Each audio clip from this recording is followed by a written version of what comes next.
Alrighty.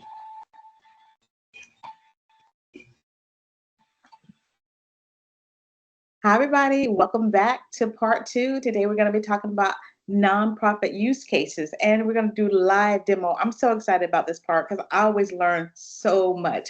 My name is Aretha Simons. I get to be the webinar producer here and entertain all of you for a few seconds, but I'm going to show you how you can engage today on the next slide. So, Kim, would you go to the next slide, please? Continue to let us know where you're coming from in the chat. This is being recorded, so you're going to get the recording and the slides probably tomorrow. Make no promises. Technology sometimes, but during the Q&A, if you would put a Q in front of your question, that would greatly help. You are muted during this session. If you'd like to raise your hand to be unmuted, feel free to do that. And displaying your name would greatly help us. After the recording, if you'd like to reach out to Kevin Mohall here at TechSoup for any additional questions, his email's on the screen, and we'll be sending that out to you on the video replay as well. I'm going to move out of the way and turn this over to Kim Snyder, Destiny Corinne. You're going to be entertained today. So have a great webinar, everybody. All righty. Thank you so much, Aretha. And here we go. So here we are. I'm Kim Snyder, 3DPO. I will not get into that. From Roundtable Technology. Next, passing it off to Destiny. I am Destiny, also from Roundtable Technology, and we'll pass it off to Corinne, who guess where she's from. Right, and I'm Corinne from Roundtable Technology, and I am the marketing coordinator.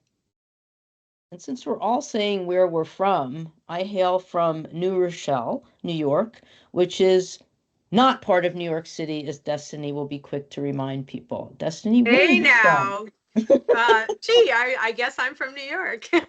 Proper. And I'm from Dallas, Texas. So definitely not New York. There you go. So anyway, welcome everyone. It's great to see people from so many different places and here with us today. Okay, so we are going on quite a journey. Noticed in the kind of pre-session discussion that there were some people for whom this was the first time you're coming. Don't worry, we will do a brief recap of some of the concepts that we covered last time.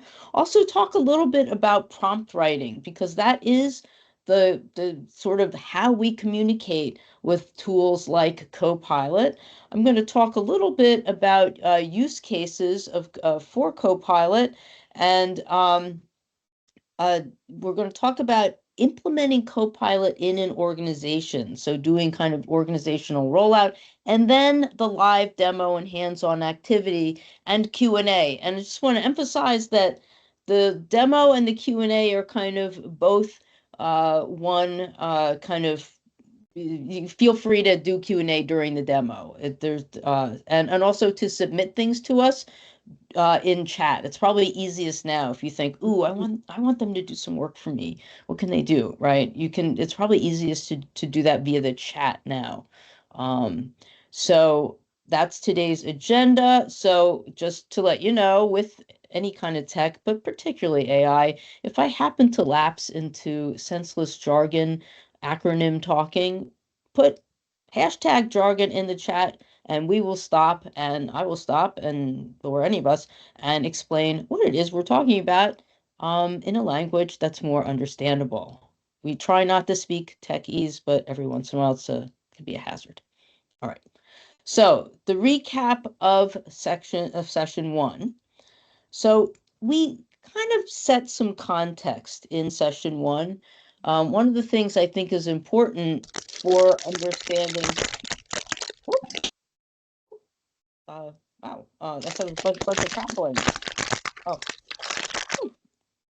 Anyway, not sure what's going on, but I hope everyone can hear me. So one of the things that's important to understand with these tools, why on earth is it growing so fast? Like, why is it just seem to be blazing by us and everything's new? It's in the news. The folks who are like developing these tools in the news all the time, stuff is happening. So what's happening with these AI tools? Why is it moving so fast? And one of the things we talked about last time was this idea of linear growth, and that's this blue line, versus exponential growth.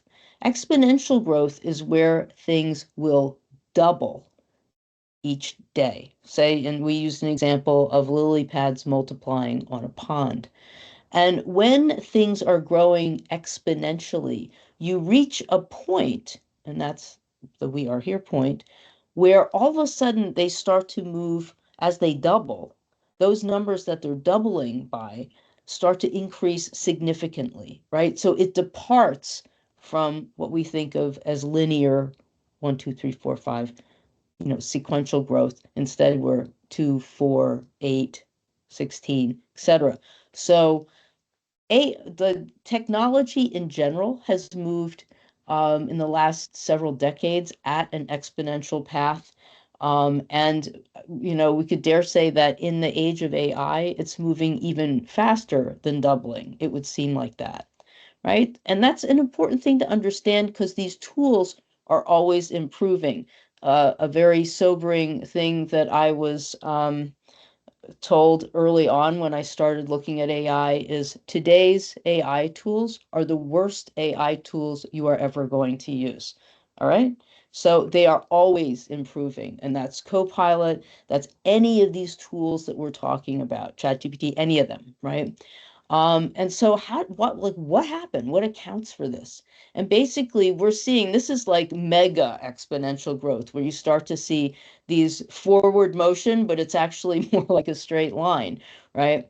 Early on, handwriting recognition was kind of where some of this stuff started, and that was the post office implementing tools to do recognition of zip codes that were handwritten. Okay, so that was back in 89, 90, right? And so those were the earliest kind of early types of, what led to be the type of generative AI we're seeing today, the earliest innovations on that.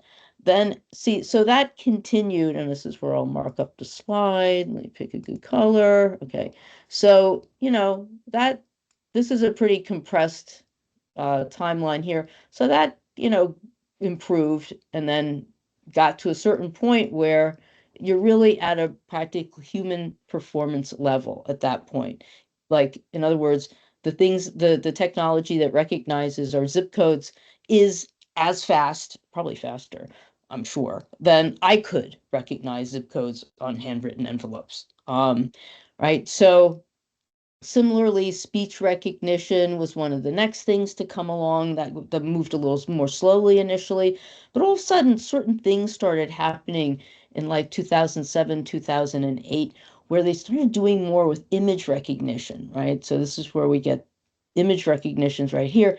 And that things then start to really go up on a very fast moving pace with the stuff they were doing around being able to recognize images and kind of translate an image, a visual image, into text. And so that was really also happening at a time when the technologies themselves, the computer systems, were really getting much faster and more powerful, and there was much more data to start to analyze.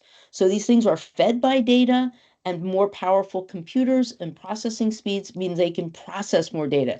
And so you start to get into this growth that's over here where it's ridiculous. There's no curve there. That's a straight line. I don't know. I mean, now they've gotten past human level, right? And so now they're improving, maybe not quite as quickly, but you still start to see like language, understanding, things like that. So this is the trajectory of AI. This is what we're going through right now. And you'll see later, the more recent stuff are these complex reasoning tools that you'll start to see being built in more to, tools such as Copilot and other available AI tools. So, I don't know. I find this remarkable. We can also look at it in terms of frogs. And for those of you for whom this is your first session with us, you might be saying like, why are these people so frog obsessed? Like, what's their problem?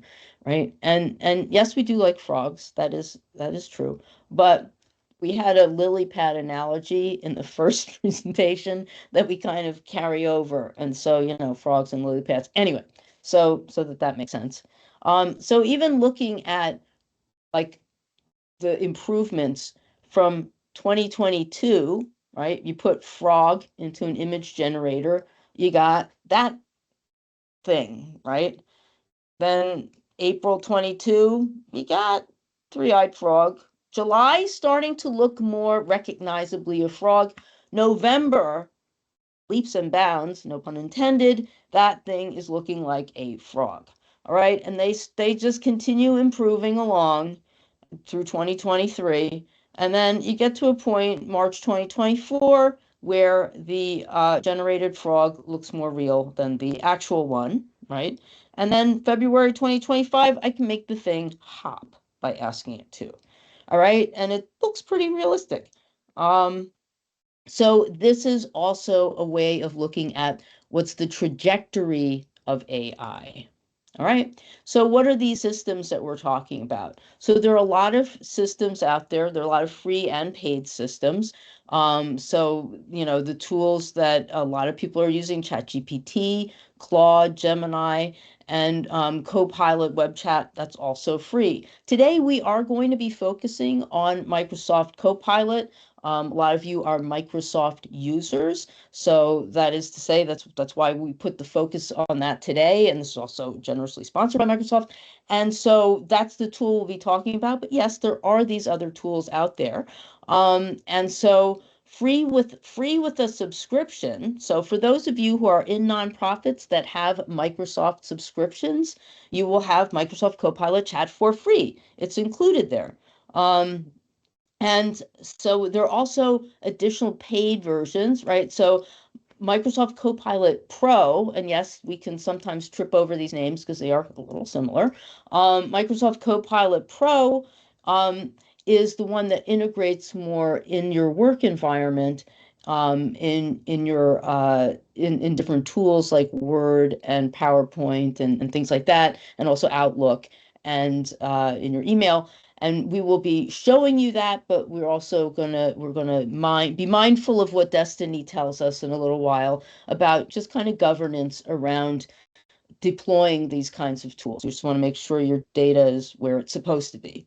All right, there are other paid tools made by ChatGPT, Google, and Claude. Okay, but today's focus is on this set of tools here. Mainly focusing here, though, Corinne is going to give us a little tour of this one in a little bit. And that means if you don't have any of these products, never looked at them, and you want to try something out, Microsoft Copilot Web Chat is like no, you know, you can just try it out. No requirements, nothing, just try it out for free. You don't need any accounts to do that. All right, so some of the fundamental components of you know, an AI tool or a natural language processing, right, which is really what this is. So what happened in that growth of artificial intelligence is that it became able to, the tools became able to understand language, right? Initially English, but now many, many more languages. And so basically what happens is you have the person, that could be any of us, and we put an input into a chat prompt. That input then is fed into a machine learning system. That machine learning system has been fed a lot of data. Remember, I was talking earlier about the availability of data and faster processing power. Well, that's where all of that matters. And in lightning speed, I get an output, right? That then I can either say, yeah, that works. And I can say, yes, that works, not just by thumbs up and thumbs down, but by saying, oh, yeah, that's good. Please refine it this way. Or, no, that's not what I wanted. Please do that. That's known as reinforcement learning from human feedback, right? So, in other words, it keeps feeding it more data. Now, one of the things about this, and we'll be talking about this, I think, momentarily, and I think yes, in fact, there, all I have to do is click the slide. Bear in mind, okay, privacy.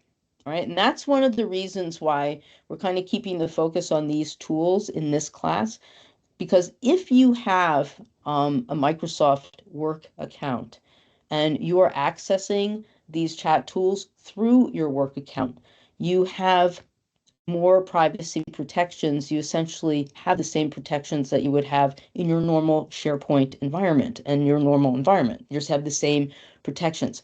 Using some of the free tools, however, so if you go and you put a prompt in the system and that data then goes over here, it does become part of the training data.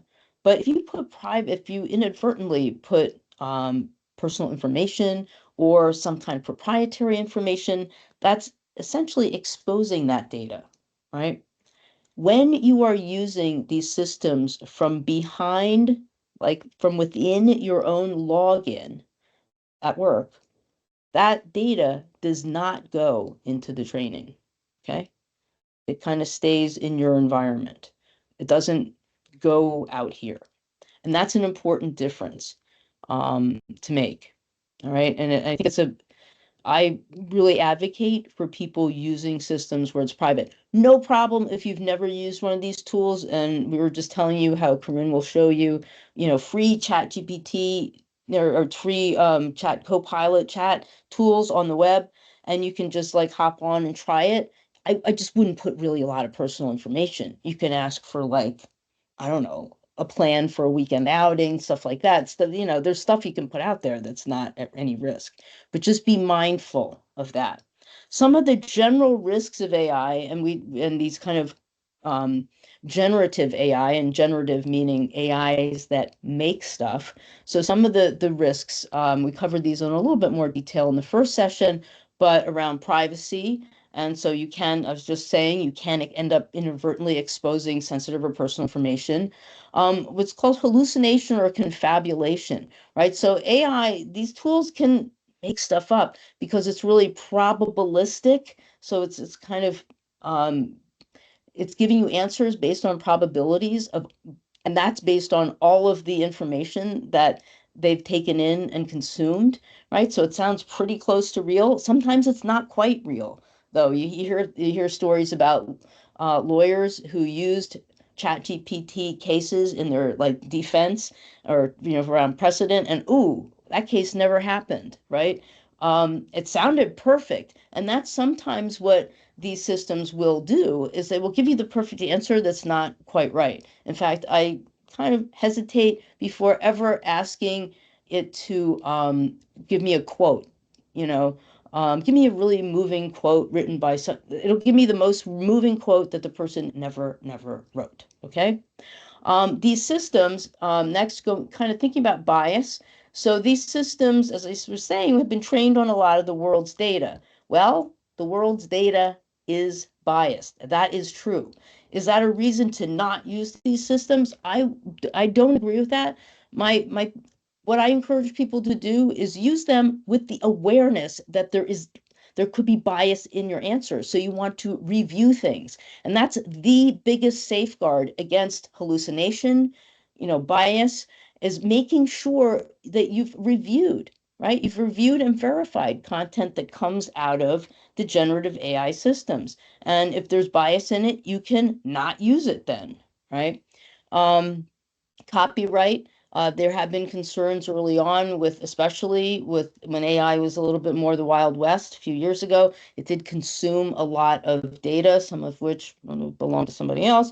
But so I generally try to avoid asking for anyone's specific style, art or written, okay, any visual art or any kind of written piece. I will not ask it to emulate somebody's style because that's really, I feel like, is their copyright. And so I won't, that's a certain boundary. And, there are the existential risks of AI, and people think about these and do ask questions that are very valid. And it's important that there are nonprofit people in this audience that will be thinking about these things. But could bad actors use AI? Yes, absolutely. And they have, and they are, and will continue to. Cybersecurity, oh my God, right? AI adds a whole different dimension. Environmental, yes, these systems do have an environmental cost. Does that mean we want to use them mindfully? Yes. We want to think about how we're using them. We also want to advocate for, better environmental consumption around these tools, and also looking at these things societally, like how's this impacting society. But as nonprofits, we can ask those questions and make sure that, and advocate for these things. This is a nascent technology still. All right. So introduction to prompt writing. You're probably almost getting sick of hearing from me. You'll get to hear from Destiny soon, I promise. All right. So here's the thing. It's prompt writing, not prompt engineering. Right. So, who made up the term prompt engineering? It's engineers, like tech dudes, right? Of course. Right. So it's writing. Think of it as writing and communication. Right. So, and we're not teaching you a tech skill today, even though it's carried out through technology. We're actually interacting effectively with these kinds of generative tools is more about asking questions, talking to it. Right? So don't think engineering, think writing and asking questions. All right? Tips, if you're new to it, talk to it like you would to a person. Although we did learn in the last couple of weeks that saying please and thank you actually are costly, to Sam Altman, but also maybe to environment. So I guess it cut out extraneous conversation. It's fine to ask the AI itself what it needs. And sometimes I will do that when I'm giving it a prompt. I'll say, do you have enough information or do you have additional questions for me? And it asks me sometimes really good questions that I can think, oh, wow, that's right. I need to put that in there. It doesn't hurt to be polite, though. Maybe I might need to change this slide. I don't know. What do you think, Destiny? Are we past manners at this point, Corinne? I think we're past. Sometimes it's okay if it's. I would your natural speech pattern don't change. If you're a polite person, be polite. I don't know if you have to take the extra energy to then say thank you, but if you were asking it something else, you could say please and thank you at the same time. Yes. Yeah. Not overly like solicitous, but I don't want to like start to just become a demanding person, right? So why do we learn about prompting techniques? It really is all about the prompt. There was a brief spell when I was teaching these classes when we were so convinced that the AIs themselves were going to just be better at making the prompts that we kind of said, prompts will be a thing of the past. No. I wish I could rewind and take that all back. Not true. All right. They really do pay better. You get better results depending on the quality of your input. And because these tools are always evolving, right? So it keeps consuming data, right? Even if it's not consuming your data in a prompt, it's consuming data. So they're always evolving. So you want to prompt, look at your prompts and look at the outputs. And sometimes you have to make tweaks and adjustments. Understanding what goes into a good prompt then helps you stay more in control of the output that it gives you, right? And you can become more of a creative partner with it, and thinking about who your audience is and think about how you can then refine what you're getting. But it is, remember, questions, not engineering. Right. So and we're going to provide you with a resource. I think that there probably is a link for that, or there definitely is a link for that we'll give you. So impact is a certain type of prompt writing method. Here's a way to think about why you want to do a kind of effective, thorough prompt. And that is, think you have a new intern in your office and that person has consumed a vast amount of information, more than is actually humanly possible by a human being. But they actually don't know anything about what you want or, much about you. So you are giving instructions to your brand new, super smart intern who never says no. You are giving instructions to that type of entity. Okay. So you need to be really clear. So what's the intent? What's the purpose of the prompt? And these are all the things that can go into a prompt. What are key points that you would want people to remember? Like, so if you're doing a marketing message, what is the message? And is there anything that you need to get out of that? Right? What is the purpose of the message? And is there an action that you want the audience to take? Right? And we're going to show you in a little bit in the Copilot environment. There's lots of prompt writing tools, including a prompting coach. So no, you do not need to memorize this.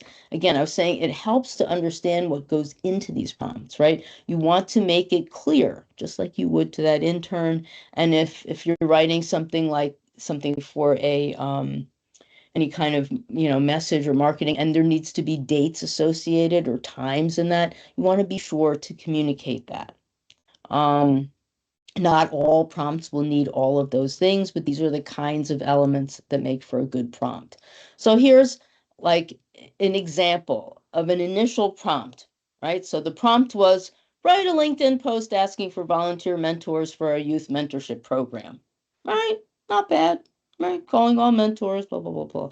Why volunteer? But it's a little generic. And you know what happens often is people will try these tools and they kind of won't try it a lot. And you do need to, just like you would with the new intern, you kind of need to get used to how you talk to it and how you communicate with it. And then it's kind of like, well, this was, meh. So, but if I then say exactly what I need, write a LinkedIn post that's no more than 200 words, encouraging members to volunteer as mentors for our program. The purpose is to generate excitement. Okay, so we're starting to talk about mood. And get early sign up. So that's what we want them to do. The enrollment starts this date, closes that date. We're seeking mention. This is all stuff that we're telling the AI to do, right? This is all in the prompt. Mention that we're seeking both youth participants and volunteer mentors, last rate success stats, so they can kind of use that as a motivator. And the tone should be upbeat and encouraging. Okay, so this is a very different kind of LinkedIn post, right? You may further want to refine this. Is this the perfect post? Probably not. But one of the benefits of working with generative AI to create this is the first draft, not the final one, but it's a good place then for me to be carrying on if I am then a marketing person or communications person in an organization or even program person that's trying to write this marketing content. And I want to get started, and then I can have something that I can tweak, right? So here's the anatomy of it. And this one's a little hard to look at, I realize, but I kind of, this is my brain at work, trying to color code all the different parts of the impact prompt, but right. So they're all in here buried away.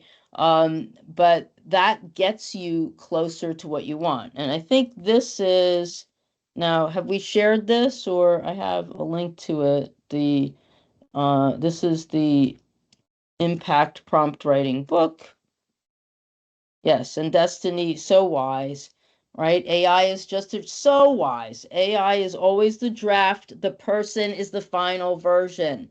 Okay, please. That's so important. All right, so that's the prompt writing resource. Oops. All right, Destiny. So what happens? Yeah, so what if my prompt isn't, oh my goodness, giving me what I want? What can I do about it? And so while Kim talked about impact writing and everything, I think that there's a couple of approaches. And the first thing that I was thinking about when you were showing the second example with the impact prompt, when you talked about tone of voice and mood, when you are speaking to your human intern, they can sense things about how you say the enthusiasm in your voice or the annoyance in your voice or whatever it might be. And while you don't want to, while that might not necessarily influence directly the input, what it does some of that audible context. And so when you think about it, if you're typing something in, for all of the times we've said something in a chat or in a text that has been misconstrued because the tone is missing from it, that's something that you want to consider. How do I put into writing the tone of this particular prompt, right? So when you're thinking about not getting your results on the next slide, some of the things to consider is, first of all, clarity. Was I clear in my ask? Did I give the detail of what I was looking for? And did I provide that tone of voice that doesn't exist in writing? Did I contextualize it? And I find, because I do a lot of other kind of educational sessions and things like that, where having an example is really helpful. The AI is like a lily pad. It's like going back to the previous slide. Oh, whoops. Sorry. It's like giving your coworker instruction on how to operate a slide deck, right? So all of this really helps. And then also, depending on the audience or what the ask is, it can also be helpful to establish when you're interacting with the prompt. I am a friendly technologist trying to educate people about AI versus I am, speaking to a very detail-oriented audience where language is going to get nitpicked, or whatever your audience might be. And so putting that role in on the response side as well, where you are acting as an expert in fill in the blank, or you are responding in the way that a middle school person might engage with me. And so not only having the voice that you're giving to the prompt, but the voice that the AI is going to respond back to you with is really going to help, rethink and rebuild the input. And then the other thing that is helpful, and I've found a lot of times, is that it makes me think differently in my prompt writing, where if I keep putting out the same thing and while you are iterating, but I'm asking the same questions or I'm saying the same things in the same way, that every now and then it takes take a second and sort of step back from that and go, if I was speaking to a person and they were not understanding what I was saying, is saying it louder actually going to make them understand? Or am I going to step back and try an entirely different methodology? And that kind of came up in creating some of the visual examples where I was trying to tell, like, be very realistic, be this, and it kept not coming out that way. And so I stopped and I said, let me approach this in an entirely different method. And then I started getting the results I wanted. So don't try re-explaining the same thing in the same manner every now and then. Try something different. And now on the next slide, we have, yes, the examples. And the other thing that you're going to learn is the more you work with AI, the more you try things out, and the more you just sort of look at the tools and test out different things, you will start learning how to talk to it. Just like if you have one friend who, responds when you're really, upbeat about things, and you have another friend who, is just more of a low-key personality, you might speak to them a little bit differently, and you'll learn that kind of the same way with AI. And so just for experiment's sake, try something very basic, create an image of fill in the blank. And then you might say, create an image of fill in the blank that has this factor to it. And then you can kind of keep building and iterating. So if the first simple method isn't giving you what you want, build on it. And then as you build and you learn, you'll also learn that context doesn't work for what I'm trying to produce. Maybe this works great when I'm writing an article. Maybe it doesn't work great when I'm trying to do an image. And that's why, it's on the next slide. Always, for our Glenn Ross fans, always be iterating, right? ABI. And so it is a conversation back and forth with the AI. What are you saying to it that's going to get you the results that you need? And so you're going to prompt, you're going to look at the answers, you're going to refine it, you're going to try it again, you're going to pivot your thinking, you're going to give it different kinds of examples, and sometimes maybe start fresh and just take a step back and go, can I reverse engineer? This is the result that I want. So how do I get to that result? And that's something I think later on, Kim, when we talk a little bit more about agents and creating, prompts that we can convert to agents, that's where sometimes you can use AI to actually help you write a better prompt. Say, this is what I'm trying to get at. This is the tone of voice. This is how I want you to act. And you write the prompt for me, and then you can take that prompt and then you can use that in your different scenarios. And that's kind of what an agent looks like. But we'll talk a little bit more about that one. So, on the next slide, excuse me, this is also where you can, if you have blank page syndrome, Copilot has a prompt gallery. So it actually provides you a gallery of prompts to try if you're not really sure where to even start or how to start asking the question. And it will allow you to filter. It allows you to filter the prompts as well to say, I'm writing for this audience or for this particular tool or, from this particular industry. So Copilot can help you with the prompt. Now, a prompt gallery is not the same as an agent. But the gallery is sort of the kicking off place. It's the tell me what I want to ask the AI and using that as the kicking off piece. And then the agents, which we'll talk about, is more of that iterative process where you're going to bundle a whole bunch in to create something that's going to allow you to repeat that particular task or that particular prompt. And so on the next slide, this is really, learn by doing. This is definitely the kind of thing where you just want to keep at it. You just want to try different things, try different methods, see what works for you, try different parts of the prompts. You might get a little bit of a difficult if you're doing something in Word directly than if you're doing it through the chat. So depending on whether or not it's researching the web or looking at existing information in your own SharePoint environment, you are going to have different results. So see what works best for you. You have absolutely nothing to lose by trying this stuff out, as long as you are following the best practices to keep your data and your information secure, or doing this within your logged in environment. Just keep trying it, and the more you do, the more you learn. And so I think, Kim, I'm handing it back over to you for a little bit. Absolutely. And you know what? You can't break it by trying a prompt that's like bad even, or, you can't. So you can't, don't worry. Nothing bad will happen if you ask. And it won't judge you. It's a judgment-free zone, always.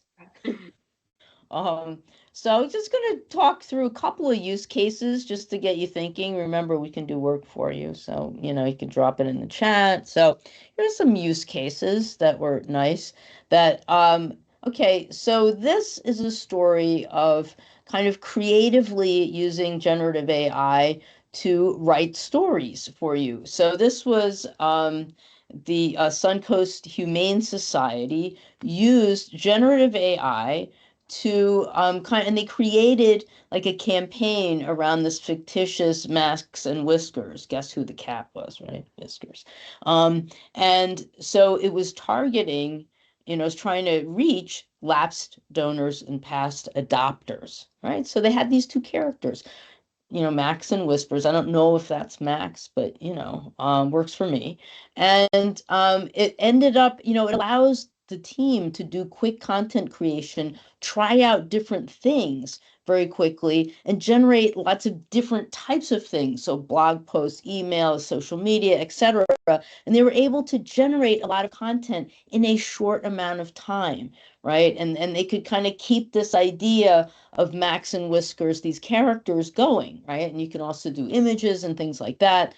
And they were pretty successful, right? They had a goal of $25,000. And by telling a story, now there was definitely the human element in here. They didn't just like turn on their Copilot and say, do a Max and Whispers campaign and walk away and like, poof, more money. No, but what it did was it created this, sometimes that painful, I don't know, I have blank screen syndrome, the painful first draft that then gets me much more creative, right? Then I can really have fun with it.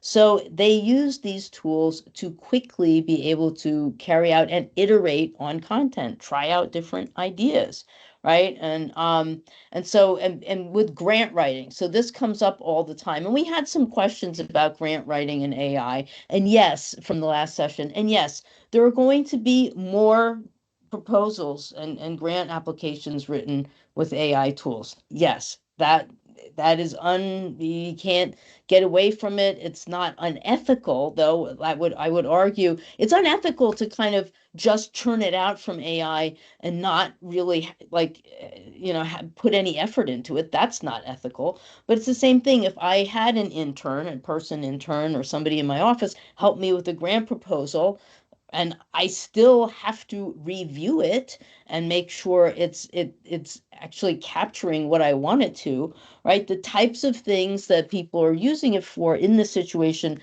drafting proposals, not surprising, again, that horrible blank screen, proofreading and editing. It is really great at copy editing, at least for me, for my own grammatical like bloops and blunders.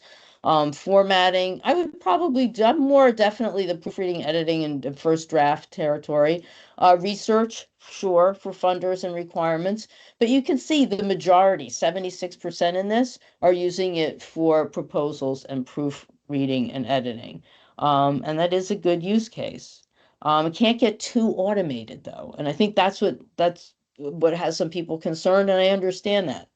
Okay, so ethical storytelling. So this was an interesting situation that, let's put it this way, that got mixed reviews. Okay, so so the Furniture Bank, I believe they're in Canada, they used AI generated imagery because they wanted to be able to show images of people who needed help from the Furniture Bank. So people who were perhaps living in kind of a transitional residence situation, needed some furniture or didn't have, much furniture, and they were usually people who did not have much money, who were in poverty. And so rather than kind of exploiting real people, they used AI, and they were open about it to tell that story emotionally without exploiting individuals. Okay. And they also had to do this on a very limited budget. So they ended up doing it for under $900, et cetera, so they could put more money into this furniture.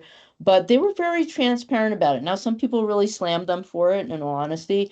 But that's a case of like, this was earlier on in the world of nonprofits using AI. And it's like, oh my God, is that cheating? And there was a time when we thought going on the web, I'm old enough to say like the web seemed like cheating, and like, shouldn't I go to the library or whatever instead, right? So were able to tell a story visually and raise awareness that they needed to, without exploiting any actual people. Right, so Agape Source is another group. They're using Copilot. They work with students and in multiple languages coming from many different places, and they have a small kind of volunteer team. Right, this is not a big nonprofit. It's very small, limited resources, and so the volunteers use Copilot to learn about people's home countries, where they're coming from, to help with language translation and break the language barriers, and also locally to help find very specific types of resources that people might be asking for. So what it's allowed this team from this group to do is to be able to kind of give this multidimensional type of support to lots of different kinds of people who speak different languages, who need things translated, with a very small crew. And so those are just a couple of examples of how nonprofits are using tools like Copilot to, do more with less. And that's super important in times when resources are tight. So Destiny, I give it back to you now. Oops, I can't hear you though. That's so sad. I realize that now. So while it's not a poll, because we said there weren't any polls, and then we realized, oh, there's this question. If you want, throw into the chat, do you think that people in your organization are using AI? And if you think they're using AI, do you have a policy around using AI? So we'll see what folks have to say about that. And so on the next slide, Kimet. Oops, I'm getting back about that translation. We ask that because, yeah, Most folks don't necessarily have policies yet, but we kind of promise you that folks within your organization are using AI. And people want to do things the right way. I think there's enough awareness now about AI and some of the, ethical and other concerns and privacy concerns that say, yes, organizationally, it is time to build out an AI policy, even if it's something basic initially, by saying, we're still figuring this out, but for the moment, we get Copilot with our 365 subscription. So we only want to use that for the moment while we're logged in, while you can do more research or look into things and kind of, get a feel for what makes sense for your organization, giving some of those guidelines surrounding the, utilization of protected or private information or data. And I believe that on the next slide, we have a link which someone would kindly drop into the chat of a basic AI usage policy. So this is a kicking off place if you don't have one for your organization to start building one out. And there was a couple of people who asked us to show how they could customize a policy for them using Copilot. So we're going to demo that a little bit later on. But it is really important to give some of those guidelines around utilization of AI, what is and isn't acceptable, what information should or shouldn't be used. And this at least gives people parameters for the moment while you start figuring out what makes sense for your organization. You can also, do a little research into what tools that you're already using that might offer an AI component that you find acceptable to use, or maybe you want to prohibit the use of. So there's a lot of ways to start out with this policy and guideline and then build toward it once you have more information about using it within your organization. And so, so this kind of, comes down to figuring out what the need is for your organization. There are folks who might have already started using it because they have figured out how it can be helpful for them in their job role. So do a little bit of a survey and say, what are you currently using? What tools have you found to be useful? And for the folks who might not be using it, how do you think, or what do you think might be useful for you? And then take that information and then use that as a baseline for your policy to say, okay, we're seeing a lot of free tool utilization, but we understand the business and the use case for why these tools are going to be beneficial. So we're going to budget potentially for this to be the paid tool where we don't have to worry about sensitive information.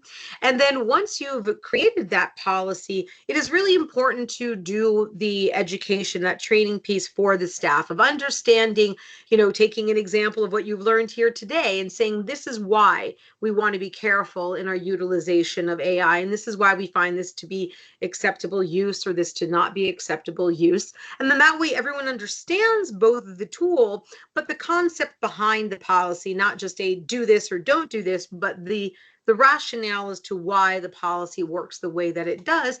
And then it's also helpful to do some of that AI training. You can even ask Copilot to write you a Copilot training. It could do the slides for you and the outline and even create some images. And you could do that right from within PowerPoint, right? So there's ways to utilize the tool that you're talking about to talk about the tool.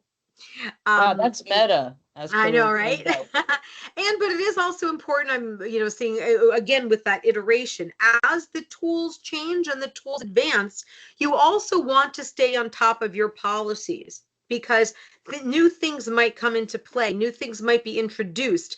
And also the products can change. And this is one thing that we always want to take into consideration is the tool, just like Kim said, this is the worst version of AI that you're going to use is today, but the version of the tool that you use today and the terms and conditions around that tool can also change. A while back, there was a big kerfuffle when Zoom first introduced its AI that it was just putting it out there and everybody was not happy about that and made it known, and Zoom took a huge step back and said, you're absolutely right. We didn't mean to do that. Well, we meant to do it, but we didn't mean to get everybody upset about it. And so they fixed it. But there are times when things are going to change, where the AI might potentially get introduced to a product that now is included, and you have to know, can I opt out of this, or should we opt out of it? So as you review your policies and your utilization, and as tools change and as you mature in your AI utilization, remember, you need to reevaluate the tool, the policies, the terms and conditions, and the security of the tooling as you go through your journey to AI enlightenment. And on the next slide, yeah, and so this is where, you know, when someone had asked a question in the chat before about, well, if I have the paid version with my license, the add-on to it, does that look at my OneDrive, or does that look at my SharePoint or my Teams? And that is where, you know, having organizational data governance really comes into play, because it will have access to what you have access to. So if you are someone who works in the HR department and you have access to the HR sites, then it has potential to access that data. But if unfortunately some of that HR data has been filed inadvertently into the marketing folder or into the development folder by mistake, then people who are using AI within the environment might be able to find that information that they might not have normally been able to find by a regular search, because AI can search faster and can search deeper. So you do want to get your ducks in a row a little bit to make sure that you have properly classified your information, that you have restricted folders that need restricting to the relevant people, and that you periodically review your permissions and things like that. This is just good data security and data governance, but this can be more exposed when you do have AI tools looking at that information. While they can be very helpful for you, you also want to make sure that you're not inadvertently disclosing information, even though it's within your organization, to staff who may not or should not necessarily have access to that. And so on the next slide, yeah, this is where, you know, you do, again, look a little bit into that governance. And here's where the difference lies a little bit from the licensing model. When you have, if you have a Microsoft 365 subscription, you get Microsoft Copilot Chat, which does have limited access to your information. That is still private because it comes with your existing Microsoft 365 subscription. But if you add on the actual Microsoft 365 Copilot subscription, so you're kind of layering on top of it, think as your Copilot that you get with your regular subscription is that, you know, side of fries that I get with my Burger Deluxe. But when I'm getting that add-on, I'm getting like the truffle fries along with the lemon aioli and like the fancy mayos and ketchups and things like that. And that's where you have the organizational data access. So some of this is also dependent upon whether or not you're a plain burger kind of person or a super fancy Burger Deluxe kind of gal. Tells you that I'm hungry. With that, we're going to go back to the frogification of AI. So on the next slide, Kimmett is probably working on translating things.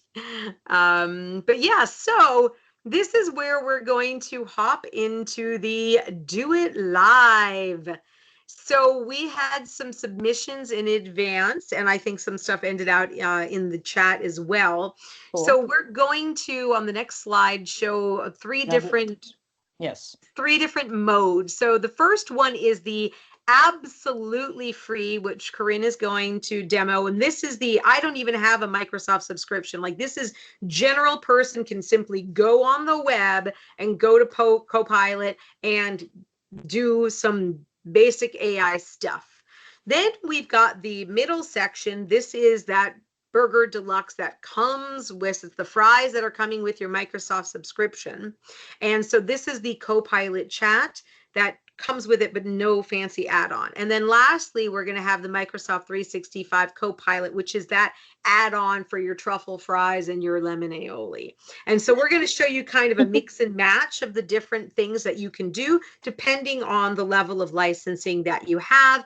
And so we have some submissions from before, and I think some of the stuff that's, you know, coming in here, but with no further ado, and I don't know how far forward we go in the slides, Kim. I think, no, this is, let's get started. But Yeah. as Destiny was saying, like, I'm not as much of a chef as Destiny, right? So I would kind of stay away from the truffles, like cooking. I'm kind of a, mozzarella tomato salad kind of gal at home, right? So I slice things. But I'm not touching like truffles, lemon aioli, like, right? Because I don't have my data governance, I don't have my truffle governance in place for my rules for using it. So that is a very important concept. So let's get started. All right. So, all right. So this is where I stopped sharing these slides. Yeah. And I don't know, Corinne, since you're now, no one should be seeing my slides anymore, right? No? Right. We're seeing Corinne's now. Do you Okay. see mine? Yes. Excellent. Okay, so since we're talking food analogies, I guess I'm showing you the basic cheeseburger. Still delicious, but it's not going to have all the bells and whistles. So with the free version, I think it's great for people that are just starting out with AI and you don't really know how to use it. You don't know if you want to invest yet. It's nice just to play around. You can't break it. You can't offend it. It's not judging you. At least I don't think it is. So it's a nice, friendly tool just to get your feet wet. I will say though, with the free version, have a document off to the side because once you get off of the page, everything's gone because you're not signed in anything, you don't have an account. So just make sure that you're copying, pasting onto a Word document or in Canva, whatever you're doing, make sure that you have it saved. So now we're going to go into your prompts, which thank you again for sending in your prompts. I'm really excited to actually show them live. I'll read the first one that I'm going to be doing. So this prompt says, we don't have written policies for our external relations department, which includes fundraising and marketing and communications. We'd love a good starter for policies for our department, things like ethical storytelling, respecting clients while sharing stories with donors, how we handle credit cards, donor rights, and etc., and a bunch of other things I can't think of. And that's real because every day I use Copilot and AI, I'm like, okay, I know what I want. I just don't know how to ask for it. My therapist would also say that I do that in my real life. But so often I'll take a prompt and I'll plug it in and ask it, like Kim was saying earlier, can you make this a little bit more detailed? Am I missing something in this prompt that you might need to give me a better outcome? Let me know. So that's what I did. And this is the new prompt based on the one that was shared with me. So it says, please write a nonprofit external relations policy covering fundraising, marketing, communications. Include guidelines for ethical storytelling with consent and dignity, respectful sharing of client stories, secure handling of credit card information, donor rights, privacy, transparency, acknowledgement, and principles for public communications, including social media and media engagement. So that's something that wasn't included before, but after I tailored the prompt a bit, it added that in, which is something that you didn't maybe know you needed, but it's necessary. And keep the tone professional and structure clear. So let's see what it gives us. Once again, this is the free version that you can kind of play around with. You can't break it. So here it outlines our external relations policy, and you can ask it also, maybe put it in paragraph form or number things differently. You can change it up. I like it because it also gives you further prompts. So if you're confused on where should I go next, you can toggle some of these. So that's nice. That's a good use of the free version. You can't make social media posts, you can't make graphics, but you can do prompting. Okay, so the next one. This next one's pretty interesting, and I make ads daily, weekly, sometimes, and I am using Copilot all the time because coming up with ad ideas is tough, especially if you don't know, your target audience, but you don't know the SEO lingo or how you should target towards those audiences. So this prompt that someone sent in says, Facebook advertising to promote our National Trails Day fundraiser event to raise funds specifically for trail projects, looking for sponsors, donors to support us as one prong. Second prong is to have writers attend the event. And then they kind of listed past events that they've had and how much money they've raised. So I won't go into that, but they give a total and we'll include that. And then they also said, also trying to come up with something to get people to answer our request about, do you have a trail project in your area that needs work? Our only criteria is that the trail has to allow horseback riders, as we are an equestrian organization. Ask in the newsletters, no feedback, asked on Facebook, and did get a couple of answers. I feel like I'm pulling teeth. And that's real because creating ads is tough. So why not use AI to help you? Okay, so once again, I tailored this using AI. I cannot take credit. Copilot helped me a lot. And the new prompt is, write a short, engaging Facebook ad to promote our National Trails Day fundraiser on June 8th, 2025. And we mentioned this earlier about adding dates. Add the dates, add the times, be as specific as you can, but do remember that this is the free version, so it's not gated. Remember your data governance from what Destiny was saying. The event supports trail projects, and we're looking for both sponsors/donors and writers to attend. Please highlight that we invested $52,000 and some change into trails in 2024, but do not include the full breakdown of where the funds went. So I would include the breakdown if you were doing like an email to potential donors or sponsors, but for social media, you don't need all that. Just the total investment. Emphasize our impact and invite people to ride or give. Include a call to action, asking readers if they have a trail project in their area that needs work. Mention that our only criteria is that the trail must allow horseback riders, as we are an equestrian organization. Keep the tone enthusiastic and community driven. And I also like to include the tone because it sets the stage. So if I feel like this is kind of dry, I'll say, make it a little punny, or make this a little, you can really tailor it. And that's what's so fun. So it gives you this caption.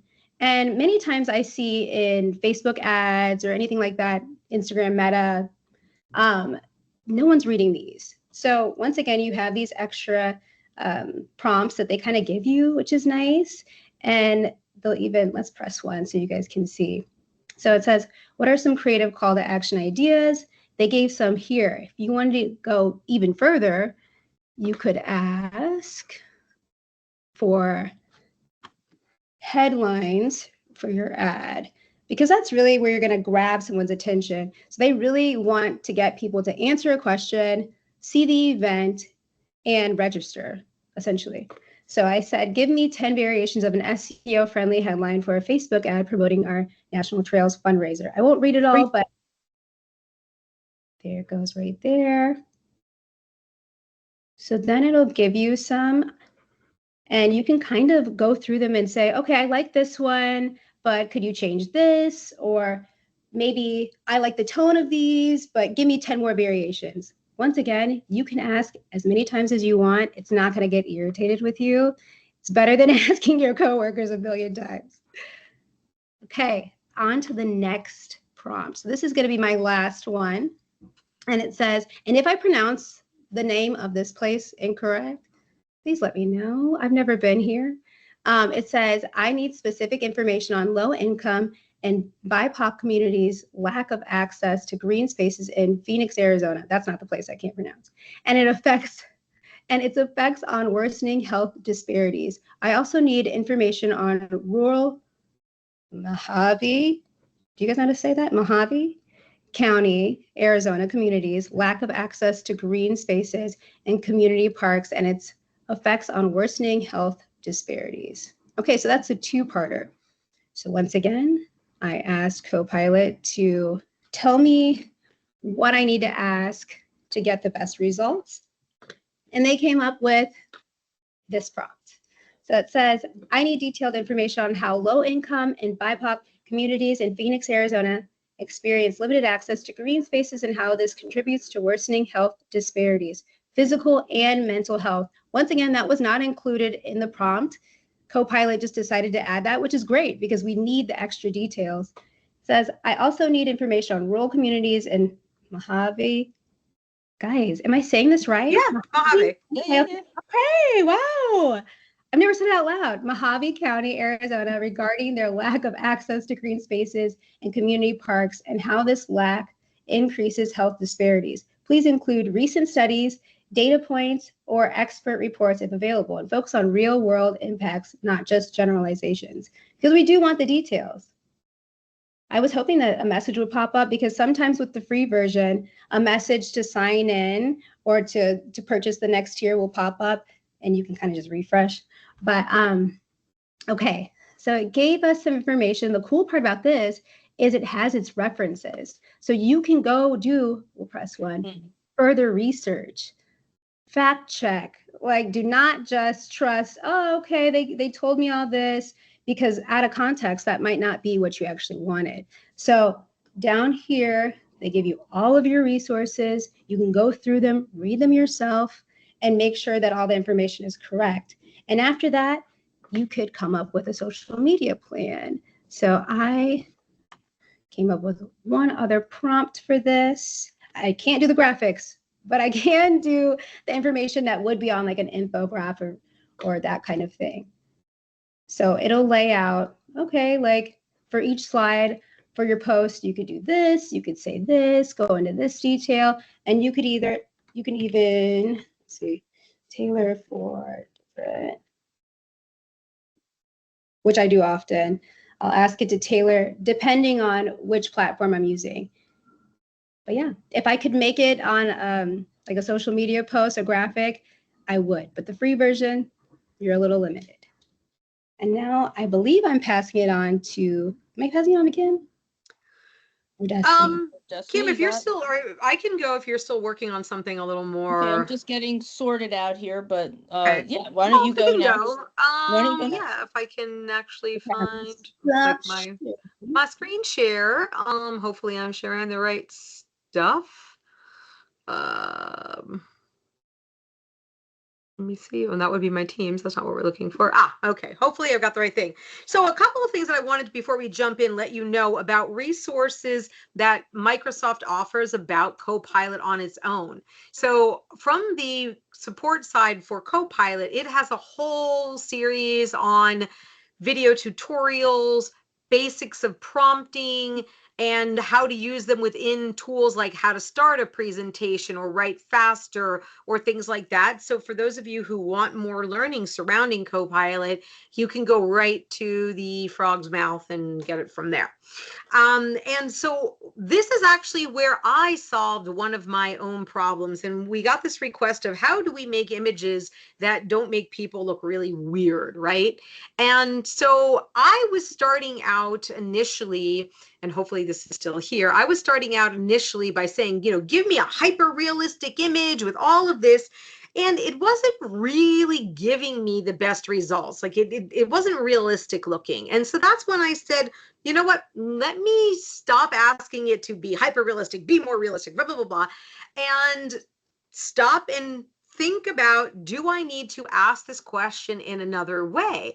And that's when I found this wonderful resource about, specifically from Microsoft, how to make photos and how you can learn to prompt better to get the information that you want from your images. And so then I was like, okay, hold on, let me rethink it. Let me go more simple. And this is the interesting thing about images in Copilot that I found, is that for other things, the more detail you put in, the better.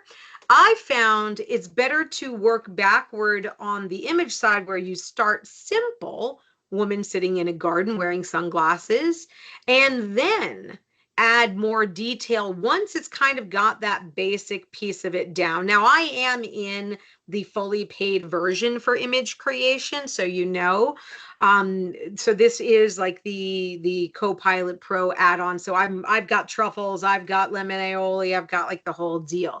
But now I wanted to add in, so I got an image, a realistic, a good-looking image. And so from here, I was able to iterate on that to say, well, now, put her on a wicker chair. I don't know why I picked a wicker chair, but I did. And so now I started getting results that were a lot more realistic that I could build from. So in this case, it is rethinking your prompt writing and working a little bit from the other direction. But when I mentioned, the prompts, there is the prompt gallery that you have that if you have that blank screen syndrome and you're not sure where to start from, you can select the different things. Oh, I want to do something for Word or for PowerPoint or what have you. And this is the task that I need to do. This is the role that I'm sitting in. I'm an IT person, I'm a whatever, or an industry, nonprofit, or education. And then, if I've added in any of my agents. And so this question has come up a bit about what, and Kim, if you're showing agents, I don't want to steal your thunder, but. No, you go ahead and show an agent. Okay. Yep. So agents, so again, you do need to have the paid version for the agents, but essentially what agents are, and you'll see that in the paid version, you've got your agent. You can either go to the agent gallery where there's a whole bunch of things that have already been made for you, or you can even create your own agent. And so one of the ones that might be helpful, and this is kind of a version of what Corinne was doing, is the prompt coach. And what the prompt coach is going to do for you is that it's going to help you write the better prompt. So you just have the basic idea of I want to do a thing, but how can I make that thing better? And somebody in the chat had said, hey, we work with children and we want to do social stories. What would be a good prompt for this? So I took that and I put it into the prompt coach, which reads me by name because it's fancy. But what it wants is more information. So what is the goal of the stories? What are they meant to teach? So I'm just going to kind of pick for you and say that we want to teach skills. Don't watch me type, it's a horrible experience. And then context. So this is for a classroom. And then we're going to say that, do we want to pick off of an existing source? And so we'll use, let's say, Greek mythology. See how that turns out, right? And then do we want a format or a structure? And so we want a 10-page outline. And so from this, it's going to generate the prompt for me, right? And now that I've done this, this essentially becomes an agent, because what I can do is I can take the prompt that it's going to give me, and I can convert that into something that I can use repeatedly. So I can basically say, I'm going to take this story, this prompt that it's given me, and I can create my own agent, and we will call it the story writer, and then give it the information. And then I can take this and make an agent out of it. But let's say I didn't want to go through the problem of making an agent. I just got myself a better prompt, right? So what I could do is take that good prompt that I've made, and here, just going to create this just so I have it. Just give it a second till it's done. Well, while it's okay. So now that I have my story outline, I can say, make a story about sharing. And now it's going to pull from the information that I used my agent prompt to write a better prompt, took that prompt, converted into my own agent, and now it's coming back and giving me that story based off of what I put in it, based off of the Greek mythology. And so now I could take this story outline and I could put this into Word and I could iterate it, or I could put it into PowerPoint and make it slides, and then I can create images from there. I'm not sure if we'll do that, but make me images to match. And it actually is pretty good with typos. Yes. Okay, but what I can do is I can take one of these and I can say, you know what? I want a scene. Oh, look, there's a visual creator. agent, or even just regular Copilot. And then I can take these and then let it generate the image from there. So I can use all of these different components to build my story. And if I want it to be an illustrated story or a presentation story, I can do it that way as well. So it's just percolating on its images. And so that's a little bit about prompt writing and agents. Again, you can make your own agent, you can get agents, and you can use a prompt coach to make a better prompt. Or even if you don't have the paid version, you can do what Corinne was doing even in the free version and say, here's what I need to do, write me a prompt for this. And so you can use the AI itself to write your prompts for you. So one of the other ones, and Kim, I have some more to show, Kim, unless you wanted to jump in. Either way, I could jump in now, or if do you have another one you want to show? Yeah, I was going to show on your screen. Yeah, because another one that came up where a couple of folks were asking about how to write, to do research, right? So I'll do two. I've got research and I've also got policies. So research is an interesting one. So this ask was, evidence for unaddressed grief as a trigger for mental health issues, or more importantly, does addressing grief through peer support provide health or physical benefits? And so when I was doing research, I was like, I want to make sure, though, that it is citing legitimate publications and articles from medical and psychiatric journals. I didn't want it just to go out there and find some TikTok about, how drinking bleach is going to make me feel better or something like that.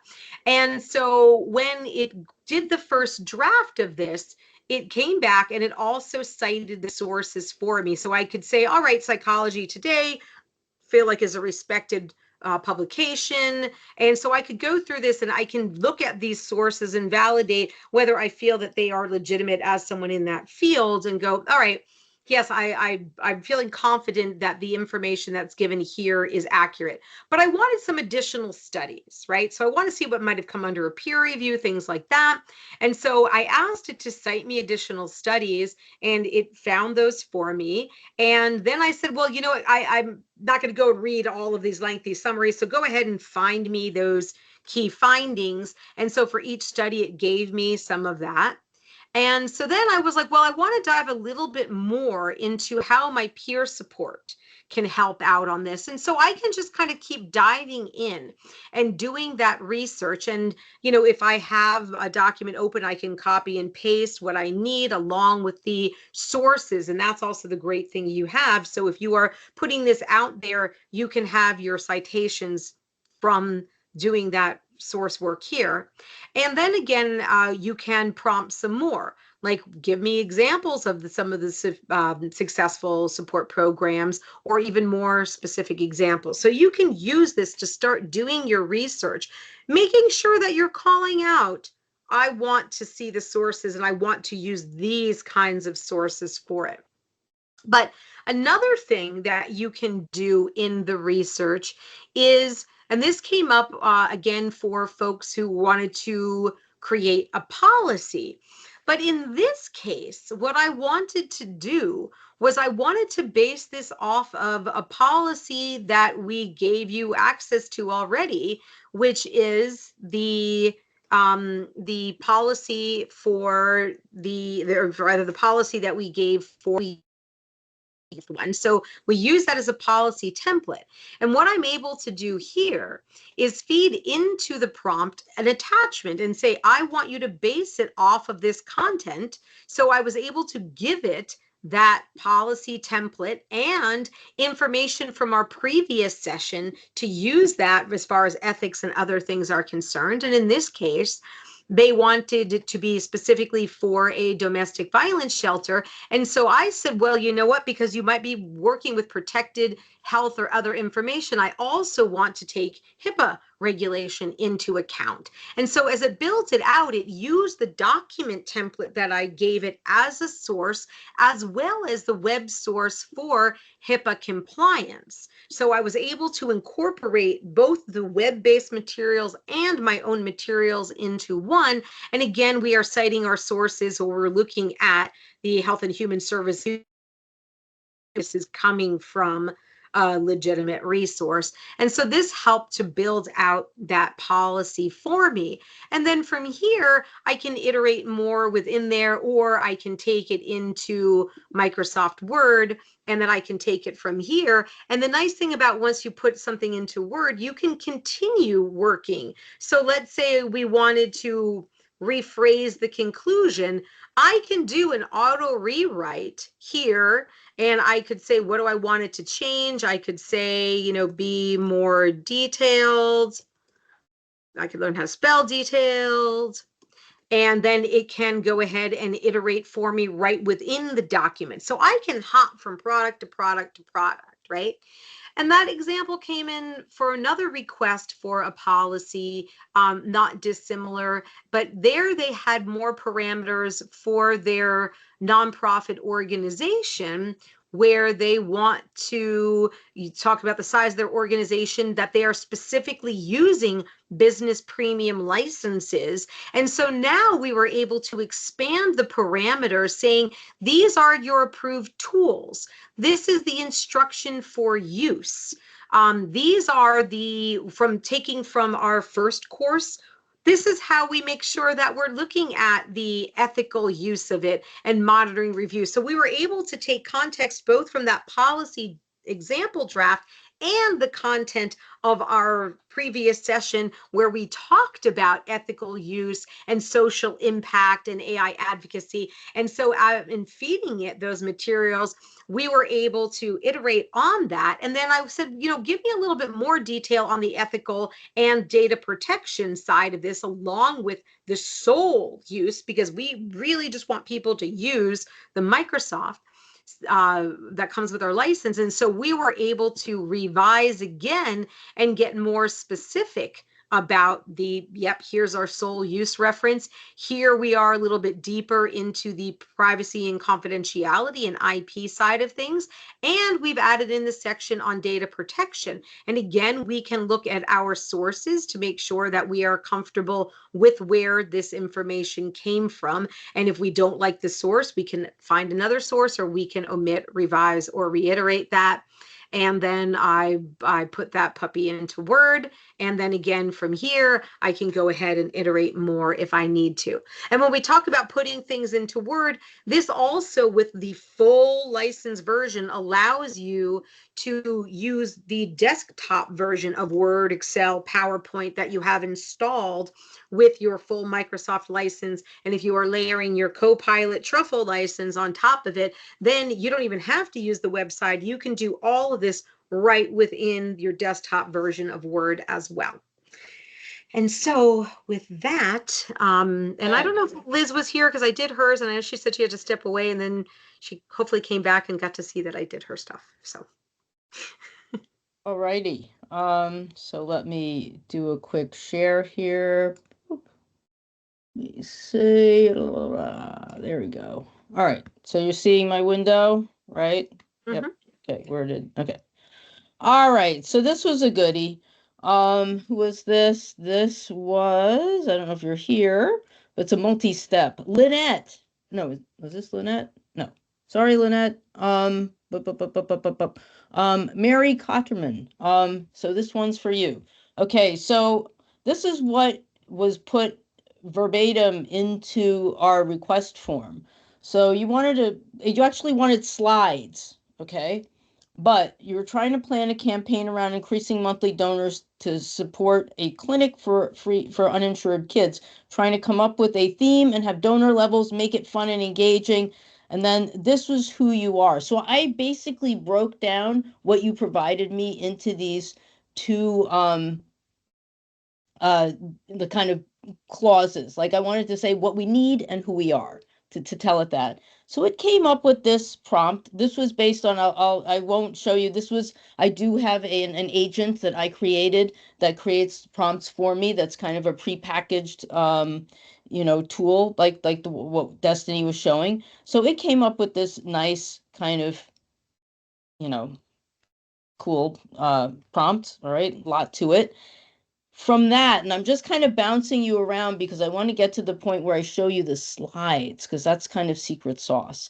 So then from there, I kind of got a set of campaign out, like it generated a set of different campaign levels and things like that I wanted, right? We wanted fun campaign, engaging campaign, different donor levels.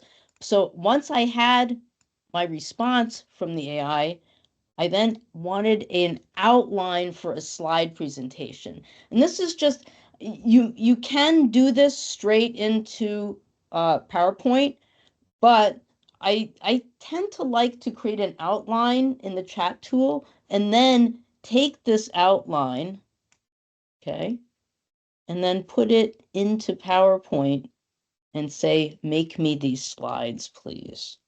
Okay. Oops, wrong one. PowerPoint. Okay, so here's a basic presentation. This is a template from PowerPoint. I found my little Copilot. Again, this is truffles and lemon aioli here.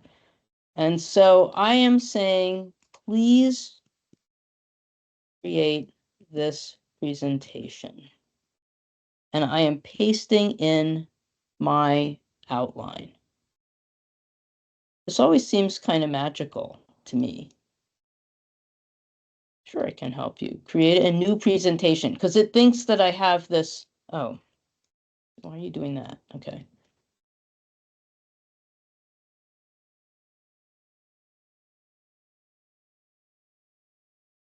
Okay, go. Oh no, oh, come on. This worked before. I did get to this. It was the please. It was the please. No, I'm kidding. It was the please that, okay. See, this is what happens when you're polite to the AI. It doesn't do what you ask. It gets lazy. I do have, okay, so it's kind of going through this, and it's funny because it'll actually make me a longer. So, all right, so let's see it. Generate the slide. You still there? Yes, still here. Did I lose you? No. Oh, there you are. Yep. All right, making slides now. You can see, you can all see this, right? So it takes a minute, but I find this very magical because this is kind of I make a lot of slides, a lot. Ask Corinne, ask Destiny. And this is kind of like, whoa. Bang, bang. But the first time I saw this happen, I was like, wow, this is like secret sauce here, right? Cheat code. Yeah. All right, so this will momentarily, all right, bada boom, a set of slides. All right, these may not be perfect slides, but again, this is pretty incredible first draft to start with. Okay, and I don't know, Lurios Pediatrics, I mean, you would need to validate all of this, and I'll be happy to share this with you, but this is basically a slide presentation. Now, you may not want all of these images. You may want different images, but this is, you know, pretty amazing. And I think, I'm not sure, did you also say you wanted this in Spanish? I did do a translated version of slides. I think if we wanted to translate this into Spanish, how would we? Oh, we don't have much time. Anyway, I did do this already. I kind of preloaded some of this stuff. Right. So I did do, I did this one. Someone had asked for a foreclosure guide. So I basically went through the same process. And then I asked it to create a translated version of that. Of course, my computer's going slow because we have like 1 minute left. This is the rule of technology, okay? So I had this presentation, for which I also made you pictures, but I also then had asked it to translate that.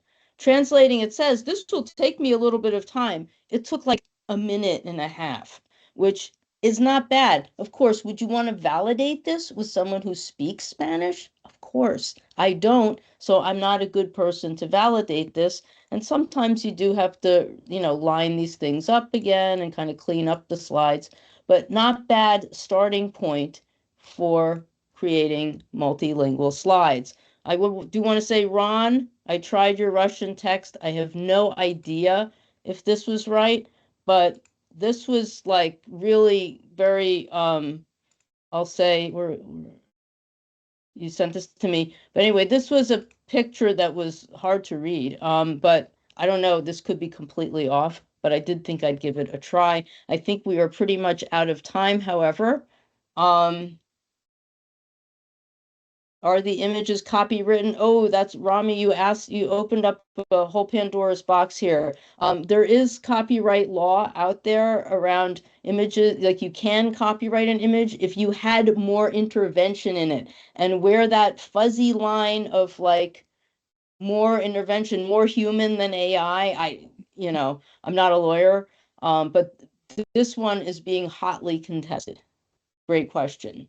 So I think that is it. People asked about, are there cheat sheets? Are there dummies guides? There's lots of YouTube, as Kevin pointed out, but there's also practice, practice, practice. You're not going to break anything. Mm-hmm. So I think that's it. Aretha? Yeah, I've been trying to turn on my camera, but that's okay. Thank you all for being here today, part 2. Lots of great questions. This was so awesome. I always learn a lot too. We're going to send a survey out. We would love for you to complete the survey. It's just a couple of questions, so I greatly appreciate it. You take time to fill that out. We'll be sending you the slides and this video replay tomorrow, or at least by Friday. And if you have any other questions, reach out to Kevin Mohall. He's putting his contact information in the chat. Thank you so much. There's lots of thank yous in the session. Great session, great presentation. Thank you, thank you, thank you. And thank you all for what you do. Have a great day. Bye-bye, everybody. Thank you. Bye. Bye. Okay, Kevin, I cannot go.